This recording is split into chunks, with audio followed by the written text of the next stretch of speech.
Maggie Way a Hishmahori agus a Fashti and Shachtan Shaw to Majigober Cabajal Féachaint. We're working on chapter 27 agus and Tijil den Ceachna ag Féachaint scannán looking at a film or watching a film. Agus tan clan goléir in a sea is these Shomra sea agus no and Shomra sitcha. We've two words for sitting room, Shomra sea, the sitting room, or and Shomra sitcha, which also means sitting room. Either are allowed. Agus tan clan goléir ag Féachaint scannán way an telefish. They're all looking at a good film on the TV. It's cartoon, it's a cartoon. Buncha dinosaur associated with dinosaurs. Dinosaur. Agus ta ugla an canyon shaw. This girl is afraid Martha she agree. She's running away from him. Agus tan clan goléir sa Shomra sitcha mar dúirt me. All the family are in the sitting room as said. And to Mammy agus Shifra in a he air and Tulloch. Mammy and Shifra are sitting on the couch. To Daddy in a sea air and Kaiher Ellen. Daddy sitting on the armchair.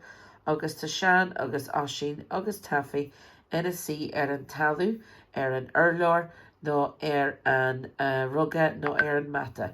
Sean and Oshin and Taffy are sitting on the ground or on the floor or on the rug or on the mat. There's loads of ways of saying the same thing. So Rahamich Fridge our Vukla Nuad on Shachtan. I'll run through quickly our new words for the week. Agus Shaw A and Cadekin, Shomra sitcha, no Shomra sea, sitting room. Telefish, television. China, fire. Gran roasta, popcorn. Shacklaige hay, hot chocolate. Pizza, pizza.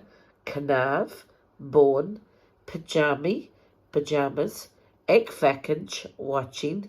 In a lee, lying down. Agus an clan, the family. Agus is léir go bhfuil an clan go léir ag buint sultas. It's clear that they're all enjoying it.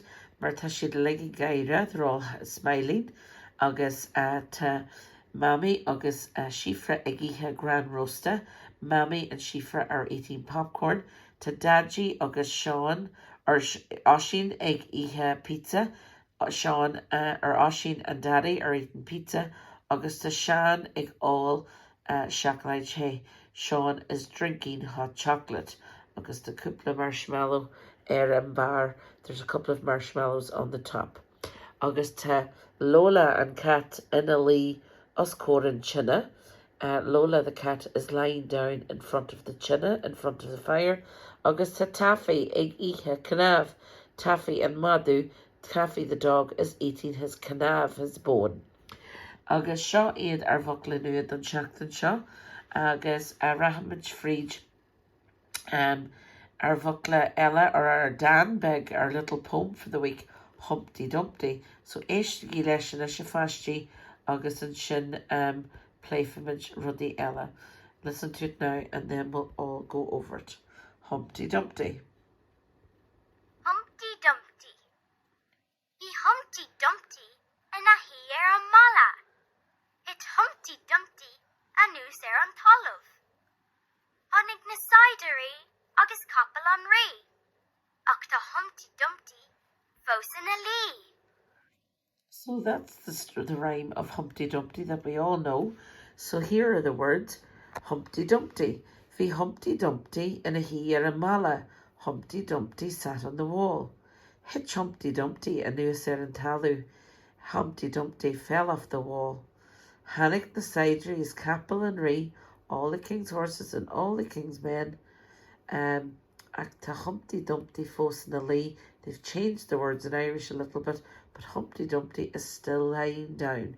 So we're practicing in a he, agus in a lee. We're practicing sitting and in a lee, lying down.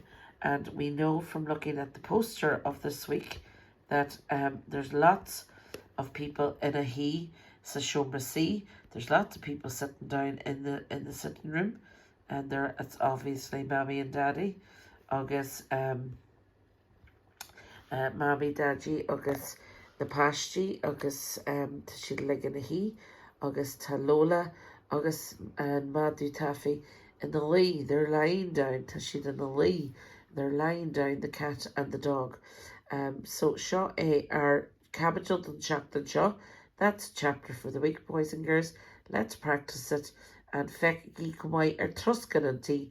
Let's look also at to practice recapture and re-practice all the lovely words that we learned this week or in the last couple of weeks about troscanantí, about the furniture of the house, and looking at words like telefich, lampa, shelfana, matal, mantelpiece, vaza, vase, picture, picture, scachan, or picture, sorry, scachan, myrrh, cunnial, candles, chinna, fire, rugga, rug, caiher ellen, armchair, tullag, obviously the couch, cushion, and so on.